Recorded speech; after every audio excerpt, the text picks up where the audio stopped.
of the purpose of the Most High resulted from the Masoretes injecting this wrong word in Isaiah, and Strong's failure to take his research back to the Septuagint Greek or original Hebrew text.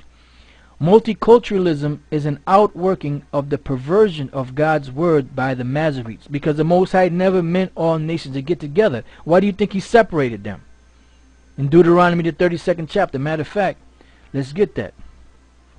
You know, I mean, this is a little off topic, you know, but I just want to get that just to show you, brothers, that the Lord never intended for all nations to get together. You know, that wasn't the case. That's not the reason why everybody was created. Deuteronomy 32:8. When the Most High divided to the nations their inheritance, when he separated the sons of Adam, he set the bounds of the people according to the number of the children of Israel. It says, for the Lord's portion is his people, Jacob is a lot of his inheritance. Alright, so basically the Lord divided these nations, and he didn't mean for them to come together. That's just bullshit that the so-called white men, which are the Edomites, which you're reading about here about the Masoretes, they did. So it says multiculturalism is an outworking of the perversion of God's word by the Masoretes. It said it is important we recognize the bias and distortions that have crept undetected into the letter of the Bible, and identify the clever children of Cain, which is the so-called white man, who have perpetrated this blasphemy. Today we are reaping the whirlwind of poor scholarship, yet most Bible students persist with error. So that's why we tell you that this guy, false prophet 666, he's an asshole, because they got all these this bullshit out there, and he's wholeheartedly trusting in that bullshit, you know. And you got all these other guys that's doing the same thing. And we've been telling you, brothers, this. We didn't have proof of it, like written documentation. It was through the Spirit that we were saying it, and through our studies and going to the scriptures and finding out certain things. But now you got guys like this that's putting this information together to show you that what we've been telling you has been true all along. And that's what's going to happen in the future. In the very near future, when all hell starts breaking out, these people that was talking shit about GMS, they're going to say, well, GMS has the truth. They had the truth all along. No shit, nigga, we've been telling you that for the longest.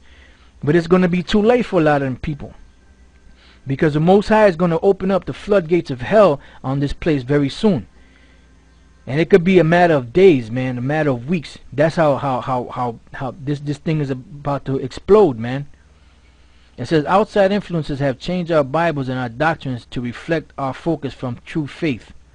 Alright? So that's basically it. So now when we read about the Masoretes, we read that the Masoretes were a group of mostly Karaite scribes and scholars working between the 7th and the 11th century. You know what was happening around that time. The upper echelon of the Khazars, they were being converted to so-called Judaism, and that's where you get these people from, these Masoretes, these Karaites. Now let's read on down. It says Karaism. There are several explanations to their origins. Most scholars believe that Karaism grew out of a revolt among Jews in the 8th century BC, Persia. So see, they're trying to go back to during the time of Jake, you know, to try to like incorporate them, you know, as being Israelites when they're not. Now let's read on. It says organization. It says the Karaites have never formed any large groups, but were able to spread into Syria, Egypt, as well as countries in mainly Eastern Europe. Alright, that's where you get where these Khazars come from. Today, the majority of Karaites live in Israel, about 25,000 of them. So that, remember how the scriptures say, a bastard shall dwell in Ashdod. About 3,000 live in Poland and Lithuania, 1,200 in USA. There are also small groups in France, Switzerland, Turkey, and Great Britain. That's why a lot of that information that was being brought out from these areas. Why? Because you had these Edomites impersonating Israel out there and trying to change the truth. It says history. Around 760, Anan ben David in Persia establishes the rival exilichate in competition with his younger brother. There was like a division between these Karaites or Masoretes. 9th century, the Ananites start to refer to themselves as Karaites. So basically what it was a group of Masoretes that broke off because they had differences, and one of them was called Karaites and the other one was called Masoretes, and they try to make it seem like those are two different people, but they're the same people. 10th century, Karaites are called to establish themselves in Palestine, that's where they're at, and found a congregation here. Some leaders of mainstream Judaism tried to exclude Karaites from Jewish communities. Why did they do that? Because those Jews, so-called Jews that are in that land, don't accept these so-called Jews because they know that they're not the Jews, but they know that they're not the Jews either. So if they allow them to get in there and they find out that they're not Jews, they're going to find out that these other guys are not Jews because they're the same people. So that's why they're trying to exclude them from that, from having anything to do with it, which neither one of them belong there. Now this is we read over here about Anan ben David, right? Now Anan, this is from an article of the 1911 encyclopedia. Anan ben David, a Persian Jew of the 8th century and founder within Judaism of the sect of the Karaites, which said itself, and the word Karaite comes from the word to read, para'ah, which set itself in opposition to the rabbinic tradition. Anan was unsuccessful candidate for the dignity of exilarch, and thus his opposition to the Rabbinite Jews was political as well as theological. And the reason why, because they know neither one of them were Jews, so they were fighting within each other. Now this is in the Wikipedia, the Free Encyclopedia, on the Karaite Judaism. It says Nehemiah Gordon argued that though modern scholars universally take the pronunciation of the Tetragrammaton to be Yahweh, and that's what we've been telling you, brothers, this is not the truth. The proper pronunciation is, they saying it's Jehovah, but we know that's not Jehovah because there's no O's or no V's in the Hebrew, or no E's. He claimed that the Masoretes belonged to the group of Karaites who did not pronounce the name, and for that reason omitted, as seen in the earliest complete manuscripts of scriptures, the middle vowel O, which is not true. It wasn't the O, it was the Ha, to prevent their fellow Karaites from simply reading the name as it was written.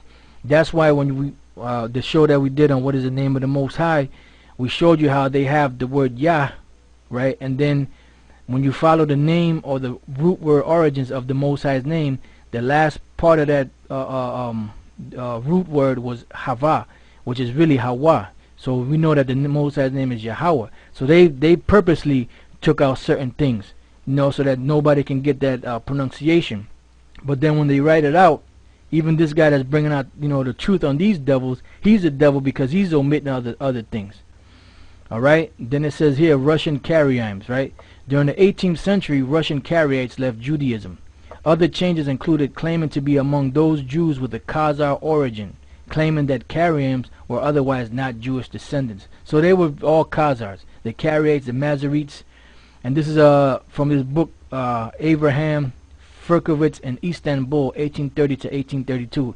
This is the book called Paving the Way for Turkic Nationalism by this guy Dan Shapira, and this is what he wrote. Abraham Furkowitz was the outstanding leader of the Karaites, or the Karaites, a Turkic-speaking Jewish group in Eastern Europe in the 19th century.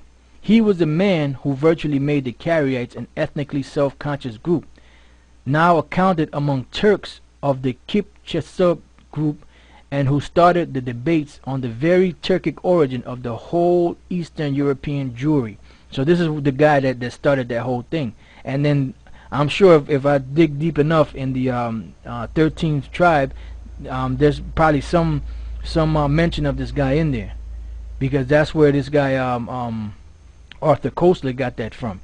It wasn't, he did some studies and he found out certain information, but he knew because this guy, this guy was around before him, so he knew by him reading about this stuff that he know that, look, what this guy's saying is true, and he did his own research. I mean, there's no document on that, which maybe there is. If I find it, I'll dig it up and I'll bring it up, but it makes sense. It says, in his late years, Furkowitz started to target directly Rabbinite Jews in his political and intellectual conflict. After separating his community from the rest of the regional Jewry, he tried to show historical superiority of the Karaites over the Rabbinites. His visit to the Caucasus was associated with the Khazar Empire, an early medieval Turkic state whose upper layer converted to Judaism as a reply to the efforts of the Muslim Baghdad and the Christian Constantinople.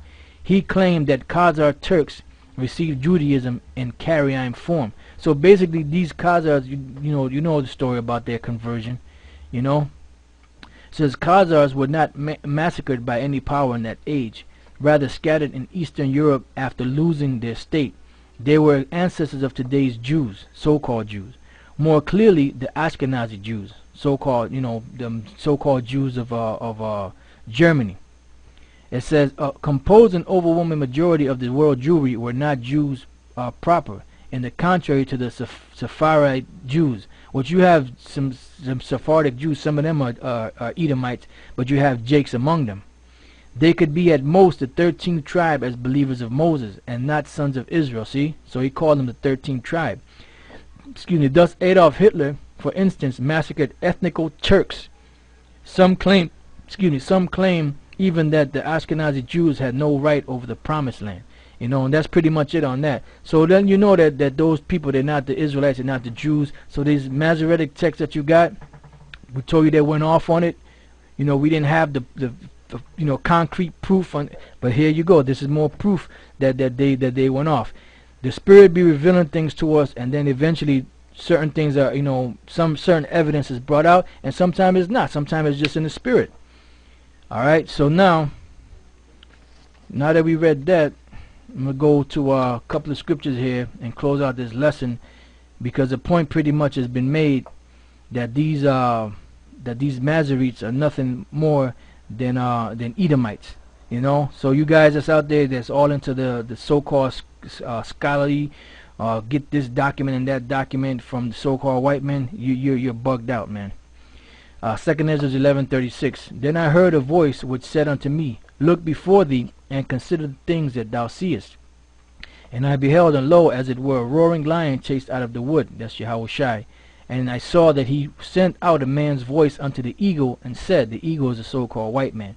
Beginning with the Roman Empire and ending today with America and their allies, with the EU and NATO.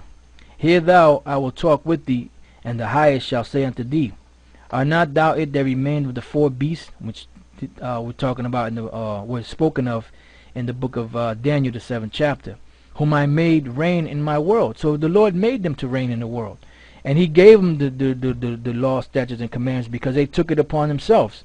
But what did they do with it? They didn't do the right thing. They changed everything, and they made everybody believe that they were somebody else than who they were, and they made the world believe that they were the Jews and that they were the Israelites. It says that the end of their times might come through them. So the Most High said that this 4th beast, the end of times, was going to come through them, which we're at the end of the times right now. And the 4th came and overcame all the beasts that were past, which they did, and had power over the world with great fearfulness, and over the whole compass of the earth. Back then, the Roman Empire didn't have power over the whole compass of the earth. They have it today, though, through the revival of the so-called revival of the Roman Empire, and over the whole compass of the earth with much wicked oppression. Because it's a wicked oppression to tell somebody that they're nothing but a nigger, a spick, a spook, a wetback, when they're the Most High's chosen people. And so long time dwelt he upon the earth with deceit. Going back 2,000 years ago, it was all deceitful, and even today, to this day, going back to the mid to late 1400s, early 1500s, all the way up until today. And so long time dwelt he upon the earth with deceit, for the earth hast thou not judged with truth. That's why everything is upside down. That's why the Lord said the course of the earth are upside down. And that's why you have all these different lies being taught today, that Esau is not the white man, that the Edomites can be saved, thou shalt not abhor Edomite, the nations can be saved, the Sabbath is Friday sundown to Saturday sundown, all these different lies out there.